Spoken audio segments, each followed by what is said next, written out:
तो नमस्कार एवं गुड मॉर्निंग दोस्तों। तो कैसे हैं आप सभी। हम उम्मीद करते होंगे अच्छे होंगे और स्टडी के लिए तैयार होंगे आप लोग, क्योंकि आज का टॉपिक बहुत ही महत्वपूर्ण है आपका। क्योंकि आज का टॉपिक में हम पढ़ेंगे, ठीक है, समांतर श्रेणी पढ़ेंगे।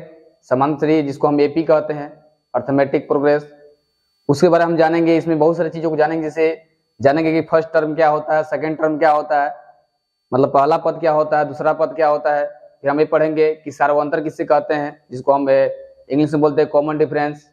फिर हम लोग पढ़ेंगे लास्ट टर्म किससे कहते हैं, जिसको हम एन लिखते हैं, ठीक है। इसे अंतिम टर्म हम बोलते हैं। टोटल फिर संख्या कितना, ये सारी चीज हम जानेंगे समझेंगे इसमें। और इसमें बहुत सारे क्वेश्चन आपको आता है कंपटीशन में भी, और ऐसे भी ऑब्जेक्टिव में आता है, जिससे बोल देगा कि 2 अंक की ना ऐसी संख्या में, ठीक है, 2 अंक की संख्या में 5 से विभाज्य वाली संख्या कितने आएंगे, ऐसे क्वेश्चन पूछ लेगा। फिर बोल देगा कि 2 अंकों की संख्या में, ठीक है, 10 से विभाजित होने वाले कुल कितने संख्या आएंगे। तो ऐसे संख्या को निकालने के लिए, ठीक है, इसका बेस्ट ट्रिक का आपको पता चलेगा इसमें, ठीक है। इसलिए वीडियो आपके लिए बहुत ही जरूरी है। बिना वीडियो के स्किप किए आपको कंटिन्यू देखना बहुत जरूरी है। इसलिए लगा रहिए, वीडियो में देखते रहिए। और यदि हमारे चैनल पर नया होंगे तो चैनल को सब्सक्राइब कर लीजिए, साथ में बेल आइकन प्रेस कर लीजिए, ठीक है। और यदि वीडियो आपको पसंद आता है तो वीडियो को लाइक जरूर कीजिएगा। बाकी चलते हैं, हम लोग शुरू करते हैं, वीडियो को समझते हैं। देखिए आज का जो टॉपिक है, आज का टॉपिक हम पढ़ेंगे समांतर श्रेणी। क्या करेंगे? समांतर श्रेणी। समांतर श्रेणी, ठीक है, जिसको हम शॉर्ट कर बोल सकते हैं एपी। क्या बोलते हैं? एपी मतलब हो गया अर्थमेटिक प्रोग्रेस। इस तरह से पढ़ेंगे हम लोग। अब देखिए एपी में करना क्या आपको है, जैसे मान चलिए इसमें आपको पढ़ना है कि एपी में जो आपका सबसे पहले पढ़ेंगे हम लोग कि एपी के जो पद होते हैं लिखने के लिए कैसे लिखा जाता है। तो आप देखिए, जिससे हम एक एपी के ना कितने क्वेश्चन लेते हैं, लिखते हैं। जैसे मान लीजिए यहाँ पे लिखते हैं 2, ठीक है, फिर लिखते हैं आपका, लिखते हैं 2 हो गया, 2 के बाद फिर क्या 5 हो गया, ठीक है। फिर हम लिखते हैं 8 लिखते हैं, फिर लिखते हैं 11। इससे डॉट डॉट का हो गया, बहुत सारे का यहाँ पे दिए हुए पद, ठीक है। अब इसमें का लिखना देखिए, अब ये तो हो गया ना, इसको हम बोलते हैं फर्स्ट टर्म, जिसको हम ए कहते हैं। पहला पद हो गया, ये क्या हो गया, दूसरा पद हो गया आपका। ये वाला हो गया तीसरा पद, ठीक है। और ये वाला क्या हो गया, चौथा पद हो गया। इस तरह से क्या हो गया, पद रहेंगे आपके, जैसे भी आपको बनाइएगा। अब इसमें देखिए, जैसे हम एपी इस तरह से ले लिए, ठीक है। लेने के बाद मान लीजिए, अब लेने के बाद हम क्या किए यहाँ पे इसमें निकाले, ठीक है। इसमें जैसे इसको हम क्या बोलेंगे, इसको बोलते हैं पहला पद। क्या बोलते हैं? पहला पद। इसको बोलते हैं पहला पद। इसको हम बोलेंगे दूसरा पद। क्या बोलेंगे? दूसरा पद। इसको दूसरा पद बोलते हैं। ऐसे करके और भी लिखते हैं, तो फिर आपको आगे आएगा तीसरा पद, चौथा पद हो जाएगा। लेकिन इससे पहले समझना है कि पहला पद को हम क्या लिखते हैं, दूसरा पद को क्या लिखते हैं, ये भी जानना बहुत जरूरी है। तो इसलिए चलिए ध्यान दीजिएगा आप लोग, कैसे हमको समझना है, ठीक है। आपको कुछ पहले इसके बेसिक नॉलेज आपको देने का प्रयास करते हैं, समझिएगा। जी, सबसे पहले हम लिखते हैं पहला पद। क्या लिखते हैं? पहला पद, ठीक है। तो पहला पद लिखने का तरीका क्या है? पहला पद को हम बोलते हैं ए। क्या बोलते हैं? ए। पहला पद को ए बोलते हैं। वही हमको लिखना है दूसरा पद। क्या लिखना है? दूसरा पद लिखना है। यहाँ लिखेंगे दूसरा पद, ठीक है, दूसरा पद। जब दूसरा पद लिखते हैं, दूसरा पद को हम बोलते हैं ए प्लस, क्या बोलते हैं, डी। पहला पद लिखना होगा तो हम बोलेंगे इस तरह से, लेकिन जब दूसरा पद लिखना होगा तो ए प्लस क्या हो जाएगा आपका, डी हो जाएगा। उसी प्रकार जब हम लिखेंगे तीसरा पद, ठीक है, तीसरा पद अर्थात तीसरा टर्म हम लिखते हैं, तो तीसरा पद में क्या होगा, ए हो जाएगा, प्लस क्या होगा, 2d हो जाएगा। इस तरह से मतलब लिखना बहुत आसान है कि जब तीसरा पद पूछ रहा है, ठीक है, तीसरा पद पूछता है तो क्या लिखेंगे हम लोग, ए लिखेंगे, फिर क्या एक कम लिख देंगे, डी में जब लिखेंगे एक कम करके लिखेंगे।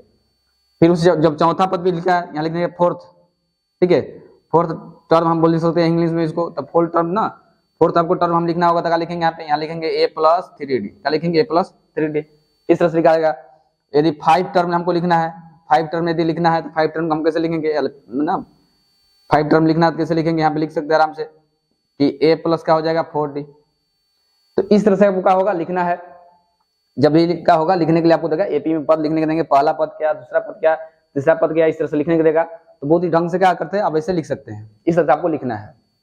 अब देखिए आगे समझना है इसमें आपको क्या समझना है, इससे फर्स्ट पद कैसे निकाला जाता है, सर्वांतर कैसे निकाला जाता है, ठीक है, लास्ट पद कैसे निकाला जाता है, ये सारी चीज हम समझेंगे, ठीक है। चलिए आगे समझते हैं हम लोग। जैसे मान चलिए कुछ आपको एपी के ना क्वेश्चन दिया हुआ है, दिया क्या है कि मान लीजिए यहाँ पे दिया है कि 8 दिया है, 11 दिया है, ठीक है, 8, 11, फिर दिया आपको 14, 14 दिया हुआ है, फिर दिया आपका 17, इस तरह का डॉट डॉट करके क्या हुआ है, पद दिए हुए है। अब इसमें समझना ये है कि सबसे पहले देखिए, यदि हमको ए निकालना हो, क्या निकालना हो, ए निकालना हो, इसमें हमको ए निकालना है, ए क्या होगा, क्या निकालना हो, ए निकालना हो। फिर हमको निकालना हो इसमें डी निकालना हो, क्या निकालना हो, डी निकालना हो। अब यही दो को समझते हैं हम लोग, ए और डी निकालने कैसे निकालना जाता है, ए और डी। अब ए को हम बोलते हैं फर्स्ट टर्म, क्या बोलते हैं, पहला पद बोलते हैं। डी को हम लोग बोलते हैं, जो डी है इसको हम बोलते हैं, ठीक है, इसको बोलते हैं हम लोग, इसको बोलते हैं सारवंतर, क्या बोलते हैं, सारवंतर, सारवंतर बोलते हैं इसको। तो अब यहाँ पे समझना है कैसे इसको निकालना है सारवंतर को। इसको हम डी बोलते हैं, इसको इंग्लिश में बोलते हैं कॉमन डिफरेंस, क्या बोलते हैं, कॉमन डिफरेंस। देखो कॉमन डिफरेंस करने का मतलब है इसमें कितना का डिफरेंस लग रहा है आपको, जैसे 8 से 11 हो गया, 11 14 हो गया, 14 से 17 हो गया, इसमें कितना डिफरेंस है उसको हम बोलते हैं कॉमन डिफरेंस, ठीक है, ये चीज समझना है। अब देखिए इसे निकालना है, इसको ध्यान दीजिएगा। अब देखिए ए को निकालना है तो ए को सीधे निकाल सकते हैं, ए बराबर, ए निकालना क्या करेंगे, ए में जो फर्स्ट टर्म है वो ये हमारा होगा, जो पहला टर्म का ए हो जाएगा, मतलब ए हमारा कितना हो गया 8, ए कितना हो गया 8 हो गया। वही जब डी निकालना है तो डी का फॉर्मूला क्या होता है, डी का फॉर्मूला क्या होता है, कितना है, देखिए ई क्या हो गया हमारा, ए हो गया, ई हो गया A2, ई क्या हो गया A3 हो गया, ई क्या हो गया A4, इस तरह से क्या होगा, आएंगे आप बहुत सारे मतलब टर्म आएंगे इस तरह से। तो हमको जब डी निकालना है, डी का फॉर्मूला आपका होता है, डी का फॉर्मूला क्या होता है कि D2 माइनस, ठीक है, माने A2 माइनस क्या हो जाएगा A1, माने A2 आपका हो गया, इसको A1 चाहिए लिखिए, सेम आपका बात है, ठीक है, A2 माइनस A1, या तो इसको ऐसे भी लिख सकते हैं, क्या लिख सकते हैं, इससे 3 ना, A3 माइनस का A2, ऐसे ही लिखना है, मतलब अगला पद में से क्या करता है, एक मैंने पिछला पद को घटा देना है, घटाने पर जो आपका आंसर आएगा उस तरह से आपको यहाँ पे लिख देना है, इस तरह से आपको आएगा। अब देखिए डी हमको निकालना है, डी कैसे निकलेगा, अब इसमें देखिए A2 कितना है, A2 हमारे 11 है, A2 11 लिख लिया माइनस, ठीक है, A1 कितना है, A1 आपका हो गया 8, कितना हो गया 8 हो गया। अब इसको हम लिखेंगे कितना आएगा, ठीक है, 11 से 8 करेंगे कितना आएगा 3, कितना आएगा T, मतलब डी जो हमारा आएगा कितना आएगा 3 आ जाएगा, इस तरह से आपको आएगा, कितना आ जाएगा 3 आ जाएगा, इस तरह से आ जाएगा, ठीक है। तो ये आपको कहा डी के निकालने का तरीका सिखा दिया हमने। अब इसी में हमको सीखना है कि अब ए एन कैसे निकालते हैं, क्या निकालते हैं ए एन, इसको कैसे निकाला जाता है ये हम जानेंगे। फिर जानेंगे एन, इसमें एन भी आता है, एन कैसे निकाला जाता है, क्योंकि इसका फॉर्मूला होता है, आपको फॉर्मूला हम बताने प्रयास करते हैं, देखिए इसको मिटा के हम बताते हैं आपको फॉर्मूला क्या होता है इसका। जो ईपी में एक फॉर्मूला हम पढ़ते हैं कोई भी टर्म को निकालने के लिए, ठीक है, फॉर्मूला क्या होता है, देखिए एक फॉर्मूला होता है इसका ईपी का, ए एन बराबर क्या होता है, ए एन बराबर क्या होता है, ए एन बराबर दिया आपको, ठीक है, ए एन बराबर फॉर्मूला होता है A plus N minus 1 into D, इस तरह से फॉर्मूला आपका होता है। ए हमारे क्या, इसको बोलते हैं लास्ट टर्म, क्या बोलते हैं लास्ट टर्म, मतलब अंतिम पद, क्या बोलते हैं अंतिम पद बोलते हैं, अंतिम पद। एन को हम क्या बोलते हैं अंतिम पद। अब ए जो ए है, ए को हम बोलते हैं पहला पद, क्या बोलते हैं पहला पद, पहला पद, ठीक है, पहला पद बोलते हैं। एन को हम बोलते हैं, ठीक है, एन को बोलते हैं कि कुल पद, क्या बोलते हैं इसको कुल पद, कुल पद अर्थात बोल सकते हैं टोटल, ठीक है, पद हो जाएगा, टोटल टर्म हो जाएगा। डी हमारा क्या होता है, डी होता है सारवंतर, क्या होता है सारवंतर, सारवंतर। अब जिसको इसको हम बोलते हैं लास्ट टर्म, इंग्लिश में बोल देंगे लास्ट टर्म बोल देंगे। इसको बोलते हैं फर्स्ट टर्म, क्या बोलेंगे फर्स्ट टर्म बोल देंगे, ठीक है, क्या बोल देंगे इसको, जो आपका भाई इसको बोल देंगे फर्स्ट टर्म, इस तरह से इंग्लिश जानना है तो जान। इसको बोलते हैं total number of term, total number of term कितना है, ये हमारा एन हो गया। इसको हम बोलते हैं सारा मतलब कॉमन डिफरेंस, क्या बोलते हैं कॉमन डिफरेंस, ठीक है, कॉमन डिफरेंस बोलते हैं इसको आपको बोलते हैं इसको, ठीक है, कॉमन डिफरेंस। किसको बोलेंगे हम लोग, सारवंतर को, इस तरह से आप बोलते हैं।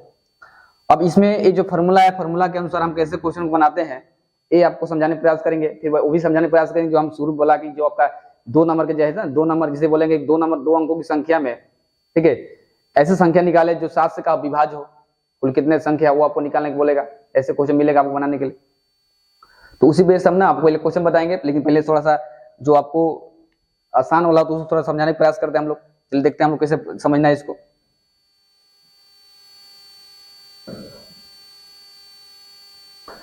जिसे देखिए मान लीजिए हमें क्वेश्चन ले लेते हैं, यहाँ पे क्वेश्चन निकाल लेते हैं कि इस तरह से क्वेश्चन लेते हैं हम लोग, यहाँ लेते हैं कि 5, 8, 11, ठीक है, 14 डॉट डॉट डॉट डॉट करके हम ले लेते हैं यहाँ पे ले लेते हैं टोटल, तो हम लेते हैं 30, क्या लेते हैं 30 ले लेते हैं, इस तरह से लास्ट टर्म भी हमने लिख लिया। क्या किया?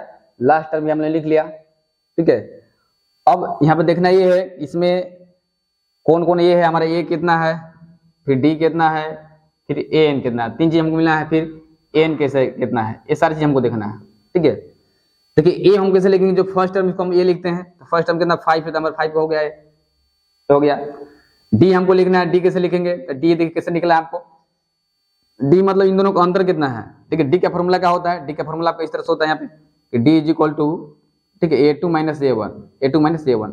तब a2 कितना आपका 11 है, ठीक है, a1 कितना 8 होगा। इस तरह से जब इसको हम घटाएंगे करेंगे तो कितना हो जाएगा आपका, ये हो जाएगा 3। इस तरह से हो जाएगा, बहुत ही आसानी से निकाल सकते इसको।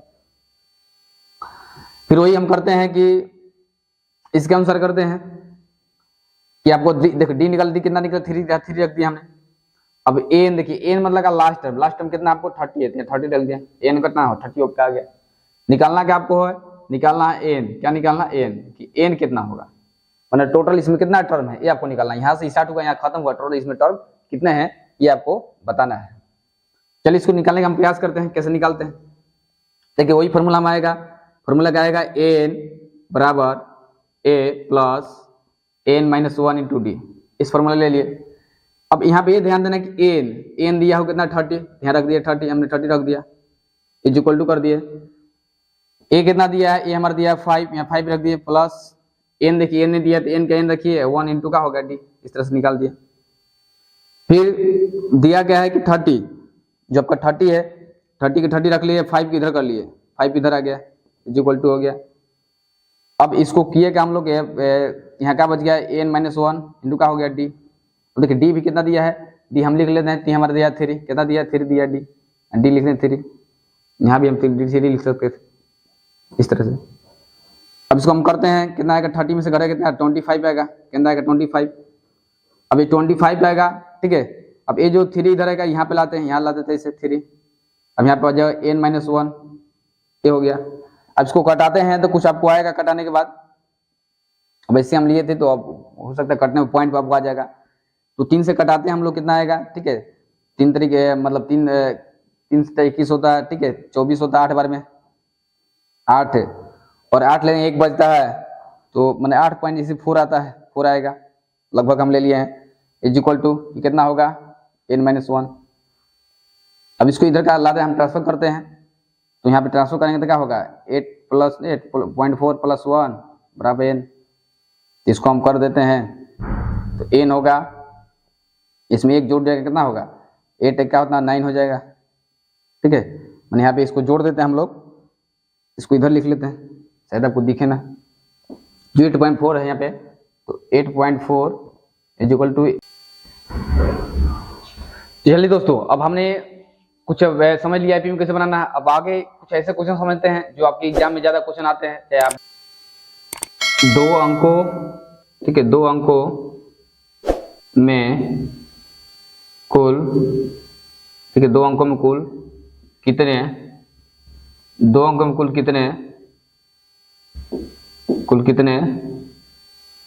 कुल कितने ऐसे संख्या हैं, कुल ऐसी संख्या है जो फाप ना, जो क्या होगा 7 से विभाज्य है, जो 7 से विभाज्य है, ठीक है, जो 7 का है विभाजित है। ऐसे क्वेश्चन दे दिया है कि 2 अंकों में कुल कितने ऐसे संख्या हैं जो 7 से क्या है विभाज्य है, ऐसे क्वेश्चन आपको पूछे। देखिए सबसे पहले देखना है कि 2 अंक में, देखिए 2 अंक में आपको आएगा, 2 का अंक कहाँ से स्टार्ट होता है 10 से स्टार्ट होता है, तो आप 10 लेते हैं, 10 तो आपका 7 से नहीं कटेगा, 11 भी नहीं कटेगा, 12 भी नहीं कटेगा, ठीक है, 13 नहीं कटेगा, काटे 14 कटेगा, मतलब पहला संख्या हमारा क्या हो गया 14। यहाँ से हम एक एपी बनाते हैं, कब एपी बनाते हैं, यहाँ लिखते हैं 14 कोमा, फिर 14 के बाद कौन कटेगा आपका 7 के टेबल से, तो 14 कटेगा, फिर क्या 21 कटेगा इस तरह से, फिर क्या बचेगा, फिर आपका तीसरा क्या हो जाएगा 28, ठीक है, फिर क्या होगा 28 हो गया, फिर क्या होगा 35 हो जाएगा। इस तरह संख्या में 2 अंक लास्ट किए, तो लास्ट देखो 2 अंक लास्ट कितना 99 होगा, तो 99 आपका देखिए 99 जो है 99 का होगा वो आपको नहीं कटेगा 7 से। 98 देखिए तो 98 वो कटेगा 7 से, वो भी 7 से नहीं कटेगा, ठीक है, वो भी क्या आपको 7 से, ठीक है। 98 को हम काटते हैं सर, काटेंगे, देखिए 98 को करते हैं 7 से डिवाइड करते हैं तो क्या होगा 1 बार में 7 कटेगा, तो क्या 2 बचेगा 8, 1 कट जाएगा 98 कटेगा, कितना कटेगा 98। तो बोलते हम बोल सकते हैं जो लास्ट टर्म होगा, लास्ट टर्म कितना 98, क्या होगा 98 होगा। इस तरह से हम बनाना होगा। क्वेश्चन क्या है, 2 अंकों में कुल कितने संख्याएं ऐसे हैं जो 7 से क्या विभाज्य है। तो हमने लिख लिया 14, ठीक है, और 21 लिखा, 28 लिखा, फिर 35 और इस तरह से। अब यहाँ से यहाँ के बीच 14 से 98 के बीच कुल कितने संख्या ऐसे हैं जो 7 से का विभाज्य है, वो हमको निकालना है। तरीका बहुत ही बेस्ट तरीका निकालने का, किसी भी नंबर को हम निकाल सकते हैं। अब देखिए इसमें हम लिखेंगे ए कितना हो गया, ए देखो फर्स्ट टर्म होते हैं 14 हो गया। फिर निकालेंगे डी, क्या लिखेंगे डी, तो डी का फॉर्मूला क्या होता है, डी होता है, ठीक है, A2 - 7, मतलब अगला टर्म से पिछला टर्म घटा दीजिए। यहाँ लिख रहा है 28 माइनस क्या होगा 21, तो करेंगे कितना आएगा 7। डी भी कितना होगा, डी भी हो जाएगा आपका 7, और ये ए होगा 14। फिर हमको देखना है क्या है, फिर क्या देखना है, फिर आपको देखना है एन, क्या देखना है एन देखना है। तो एन देखो सबसे लास्ट टर्म का एन होगा, ये क्या है 98 है। आपको निकालना क्या है, निकालना है कुल कितने टर्म है, मतलब कुल कितने पद है, मतलब क्या निकालना है आपको यहाँ पे निकालना है एन, क्या निकालना है एन निकालना है, N is equal to what, N निकालना है आपको इस तरह से। ठीक है, तो समझने का प्रयास करते हैं कैसे निकालना आपको। सबसे पहले देखिए हम लेते हैं यहाँ पे, जिसे मान के चले लेते हैं कि फॉर्मूला क्या हो गया, फॉर्मूला हो गया एन, ठीक है, एन हो जाएगा बराबर A plus N -1 into D. इस फॉर्मूला हम लोग लेंगे, तो इस फॉर्मूला जब लेते हैं हम लोग, इस फॉर्मूला क्या क्या आएगा, देखिए एन दिया है कितना 98, यहाँ रख देते हैं 98 इज इक्वल टू ए कितना दिया है 14 रख देते हैं, प्लस एन कितना दिया आपका, तो एन देखिए एन जो है ना, एन दिया नहीं, एन हमको निकालना है इंटू डी, डी कितना दिया, डी देखो दिया है आपका, डी दिया है 7, यहाँ इंटू करके 7 लिख लेते हैं। अब यहाँ पे फिर करते हैं हम लोग, ठीक है, इधर करते हैं 90, क्या हो गया आपका 98 हो गया, इधर कर लेते हैं इसे, ये आपका 98 होगा। 98 में क्या करते 14 माइनस कर दीजिए, 40 हो गया, इधर माइनस, देखिए इधर से इधर लाए तो माइनस में हो जाएगा, is equal to A side लाए माइनस में हो गया, इधर क्या बच गया, इधर बच गया आपका एन -1 इंटू का हो गया 7 जो आपका डी है। अब इसको घटाते हैं हम लोग, ठीक है, घटाने पर क्या बचता देखते हैं, तो घटाते हैं 98 में 14 घटाएंगे, मतलब 8 में 4 घटेगा 4, और ये कितना हो गया 9 हो गया। 9 में से अब 1 घटाते हैं तो कितना 5 होता है, ठीक है, 9 में से 1 घटाएगा कितना आपको 8 आएगा, कितना 8 आएगा। इस तरह से हमने घटा लिया। अब घटाने के बाद देखिए यहाँ क्या करते हैं, इक्वल टू देते हैं, यहाँ पे क्या n - 1 कि 7 यहाँ पे इंटू बता, इधर क्या होगा, यह आएगा डिवाइड में हो जाएगा। इसको कटा देंगे, कटाएंगे तो आपको कितना बार में कटेगा, यहाँ कटेगा 1, ठीक है, और क्या कटेगा 2, मैंने 1 और 2 बार में कटेगा, मतलब 12 बार में कटेगा। तो आपको यहाँ पे क्या आएगा, यहाँ क्या मिल गया 12 बराबर, ठीक है, 12 पे क्या मिलेगा n - 1, ठीक है, 12 बराबर क्या मिलेगा n - 1। अब 12 अब n - 1 मिल गया, तो अगला स्टेप हम क्या कर देंगे, n को इधर भेज देंगे, यहाँ पे हो जाएगा 12 + 1 बराबर n, तो 12 को जोड़ देंगे कितना आएगा 13, तो 13 बराबर क्या होगा n, तो a आपका वैल्यू निकल गया n का। मतलब हम बोल सकते हैं कि जो टोटल टर्म है वो टोटल कितने टर्म है, तो आपका 13 गो टर्म है, कितना है जो का 7 से का है विभाज्य है, मैंने 2 अंकों की संख्या में कुल 13 का है, ऐसे नंबर हैं 13, मतलब ऐसे नंबर जो का 7 से का है विभाज्य है। इस तरह से क्वेश्चन हमने बना लिया, समझ लिया। आपको आप मतलब समझ सकते हैं कि आप लोगों को शायद समझ में आ गया होगा, ठीक है, नहीं भी समझ में आया तो कमेंट जरूर कीजिए, जहाँ पे कोई दिक्कत हो परेशानी हो वो आप हम समाधान करने का प्रयास करेंगे, ठीक है। बाकी आप लोग वीडियो देखते रहिए, समझते रहिए, और वीडियो को लाइक करिए ताकि